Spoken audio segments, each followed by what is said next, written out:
A man who'll be fighting Platinum Mike Perry this weekend in a fight called Fear No Man in Tampa Bay. Ladies and gentlemen, El Gallo, Jake Paul. Yeah. Hey, you got me hyped, man. I'm hyped. Hey, you should be, man. It's big fight week. Congratulations on getting to another one. I know fight camps are miserable, even though you seemingly are doing this year-round. Congratulations on getting to fight week. How do you feel?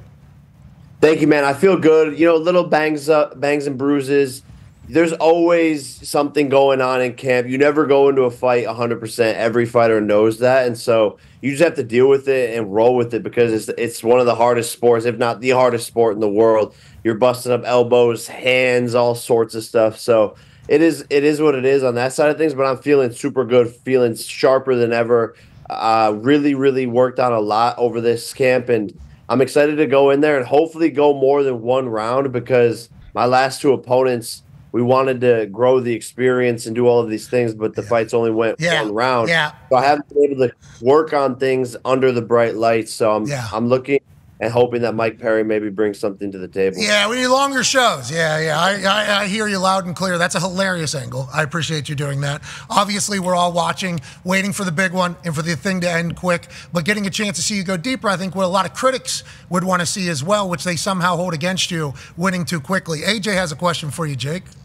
Yeah, Jake, at first, how did you, when Mike Tyson obviously had to pull out, how did you come to the conclusion, hey, I want to fight Mike Perry, one of the fiercest, most aggressive dudes there is, I feel like, is doing bare knuckle, doing very well over there. How did you kind of choose him, or how did that come about? And also, like, what do you expect from him? How do you think this fight's going to go, especially early on? Yeah, well, first of all, the main goal that I'm committed to is becoming world champion, and so I need to get experience inside of the ring and staying active. And so when Mike Tyson pulled out, it was like, who could I fight to keep this July 20th date alive because of Amanda Serrano, Ashton H. So the whole entire undercard, we wanted to keep the event alive.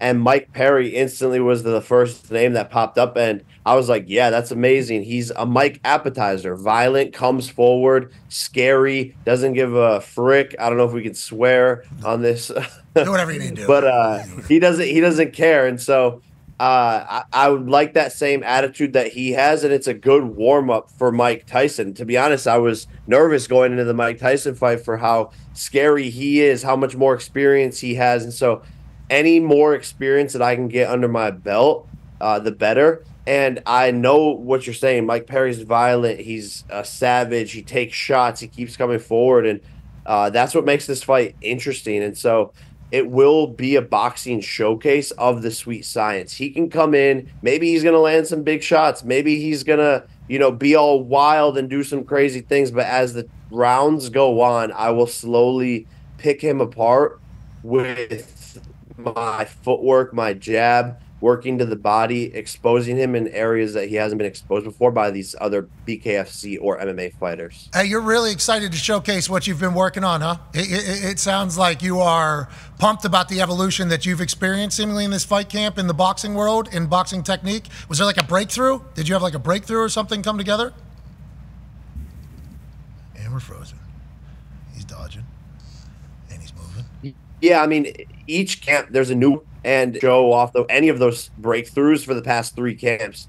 So that's why I'm excited to go in there and hopefully get some good rounds under my belt. But I'm just getting really good, man. And I've known the whole entire time that I will become world champion. But the closer it gets, the more excited I get to go in there and to show off my skills and to prove all the doubters wrong, because really when I started this, I was just this YouTube Disney kid. Oh, this is a joke. What is he doing here? Get out of this sport.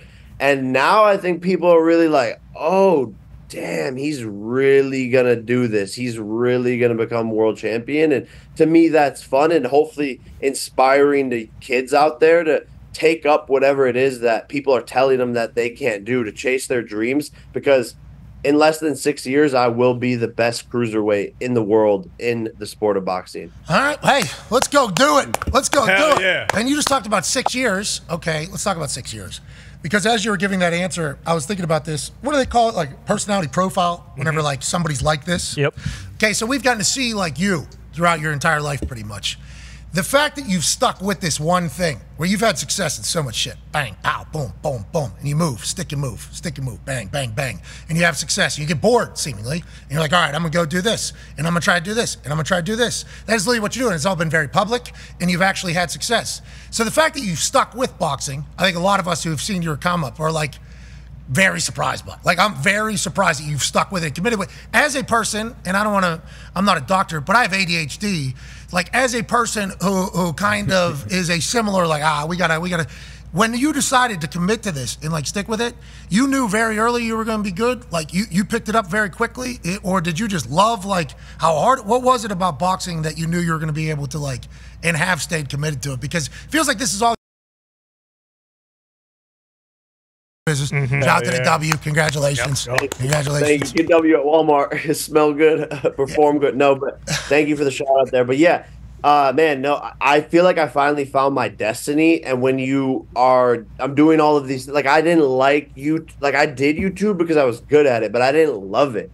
And so when I found boxing in this community and everything it provided for me, the routine, the discipline, the challenge, the purpose, I finally felt at home. And so that's when I was like, this is what I was put on earth to do. The showmanship, the outfits, the walkout, the shit talk, all of it. This is what I was meant to do. And when I felt that feeling, it just was like everything in my life clicked, and it pulled me out of a lot of dark places, saved my mental health in many ways. And I owe a lot to the sport of boxing. And it's almost like this constant life lesson in the gym that you're going through on a daily basis, learning new things, failing, getting beat up one day, having to come back the next day.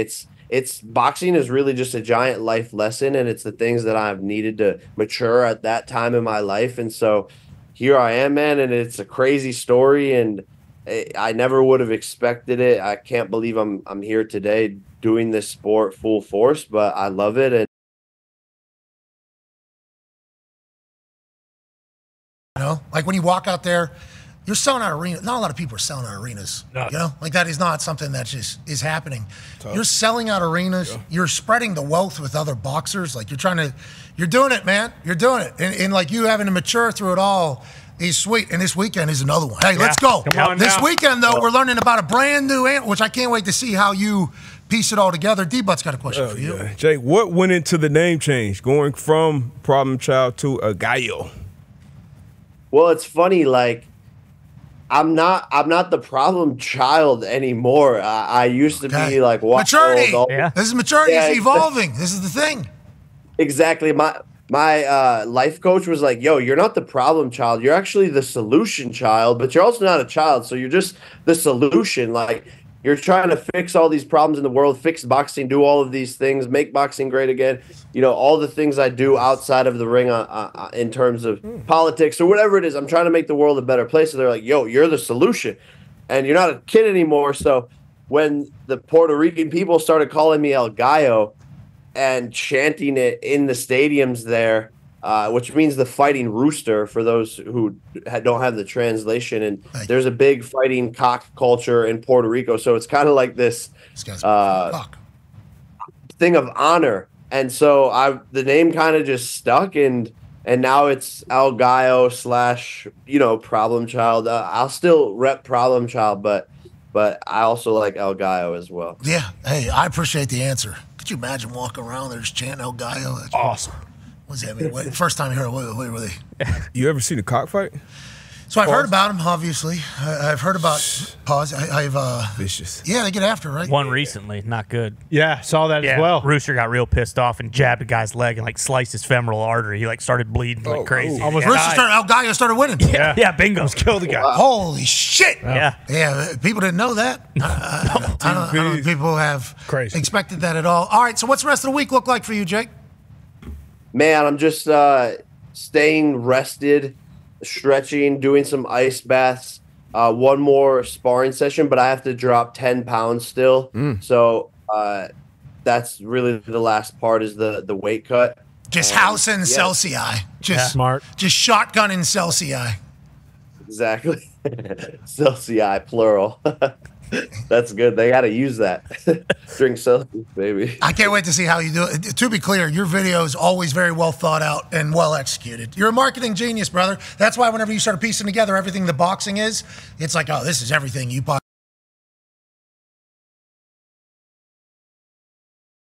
Can't wait to see what you do with everything. And when the Mike Tyson fight's happening still, yeah, right?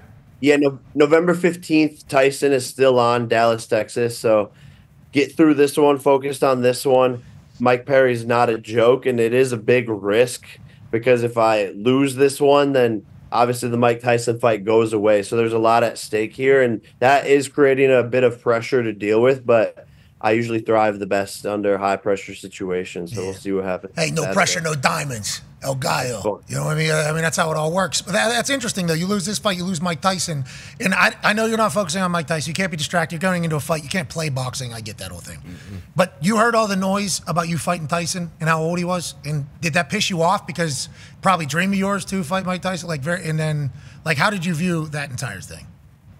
I view it as say it to Mike Tyson's face and see what he does to you. Like the one reporter who was discrediting him, he was about to jump over the press conference table and beat the dude's ass. So we are not Mike Tyson's dad. We don't control Mike Tyson. He's his own boss. If he wants to go in there and make tens of millions of dollars and potentially end my run, then who are we to stop him? This guy has been doing this his whole entire life. He's a natural-born killer. This is what he loves, and maybe it's what he needs. So, yeah, the age is a thing, but I believe it's the equalizer because he has more experience, but I have the youth and the speed maybe to be able to put him down. Oh, so, again, every time he's out at a restaurant, one piece. Every time he's out in a restaurant and he runs into somebody that he knows or something like that, and it's caught on tape, and they go like this, he just peppers them. Yeah, giving them tips. Boom. And then, but he just immediately, it's just it's like riding a bike for Mike Tyson. And then watching him train and seeing those videos come out, now there was a couple obviously that people were going to point at, but him hitting mitts and doing the boxing thing, it's you forget because you only see a couple highlights at this stage of the world's existence. But back in the day, it was this is night. This is Mike Tyson. He's swinging refrigerators. Yeah, bingo. That's what this guy is doing. We're excited to see it all come together. Keep crushing it, brother. Honestly, it's inspiring, and I can't wait to see what El Gallo does in Tampa Bay this weekend. Good luck out there, brother. Where can we watch? DAZN? Thank you, man. Yeah, DAZN pay-per-view this Saturday. You can get it on there right now. But, yeah, man, thank you always for the love, and shout out to you guys always killing it and all the massive success you guys are having as well. And thanks for having me on. Jake. No, you guys are the best. All right, we appreciate you. Ladies and gentlemen, El Gallo, Jake Paul.